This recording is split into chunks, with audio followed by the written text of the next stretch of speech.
ఈ హ్యామ్ విధానాన్ని ఎందుకు ఎంచుకోవాల్సి వచ్చింది ప్రభుత్వం అంటే రాష్ట్ర ప్రభుత్వం కాంట్రాక్టర్లకు బిల్లులు ఇస్తలేదు. సో బిల్లులు పెండింగ్ పెట్టడం వల్ల ఇప్పుడు ఈ ఏడాదిన్నర కాలంలో కాంగ్రెస్ గవర్నమెంట్ వచ్చినాక చాలా మంది కాంట్రాక్టర్లకు బిల్లులు ఇవ్వలేదు. పాత పెండింగ్ ఉన్నాయి బీఆర్ఎస్ గవర్నమెంట్ లో, వీళ్ళు వచ్చిన తర్వాత కూడా పెండింగ్ లో ఉన్నాయి. సో వీళ్ళు ఎన్నిసార్లు బిడ్డింగ్ పెట్టినా కూడా కాంట్రాక్ట్ పిలిచినా కూడా ఎవరు కూడా వస్తలేరు, బిడ్డింగ్ వేస్తలేరు. సో దీనివల్ల ఎక్కడి పనులు అక్కడనే నిలిచిపోయినాయి. ఇప్పుడు ఆల్రెడీ వర్షాకాలం స్టార్ట్ అయిపోయింది. వర్షాకాలం స్టార్ట్ అయ్యే లోపే రోడ్లు వేయాలి, రోడ్లకి ఏమైనా రిపేర్లు ఉంటే చేయాలి. కానీ ఇప్పటివరకు ఏ ఒక్క కాంట్రాక్టర్ కూడా ముందుకు రాలేదు. ఎందుకు అంటే బిల్లులు ఆగిపోతా ఉన్నాయి. కోట్లాది రూపాయలు బిల్లులు ఆగిపోయిన కాంట్రాక్టర్లు చాలా మంది ఉన్నారు. సో వాళ్ళు అందుకని అడుగు ముందుకేస్తలేరు.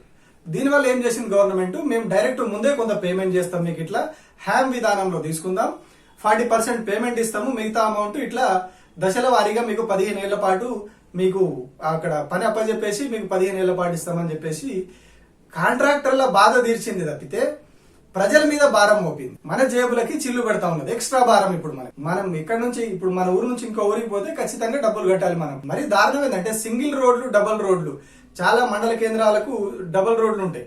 అంటే మధ్యలో డివైడర్ ఏమి ఉండదు, జస్ట్ డబుల్ రోడ్ ఉంటుంది అంతే. ఆ రోడ్లకి ఊర్లలో ఉన్న సింగిల్ రోడ్లు కూడా ఈ ఏదైతే హ్యామ్ విధానంలోనే వేయాలని చెప్పి వీళ్ళు నిర్ణయించారు. సో అంటే ఏ స్థాయిలో మన జేబుకు చిల్లు పడబోతా ఉన్నది చూడండి. గవర్నమెంట్ డైరెక్ట్ మనతోనే కట్టిపిస్తా ఉన్నది. అంటే రోడ్డు మీదకి పోవాలి, రోడ్డు మంచిగా ఉంది, మనం రోడ్డు మీద ప్రయాణం చేయాలి అంటే ఖచ్చితంగా మన జేబులకి డబ్బులు తీసి కట్టాలి. సో ఇది రాష్ట్రంలో వచ్చిన మార్పు. ఇది మన మీదనే ఆర్థికంగా భారం పడతా ఉన్నది.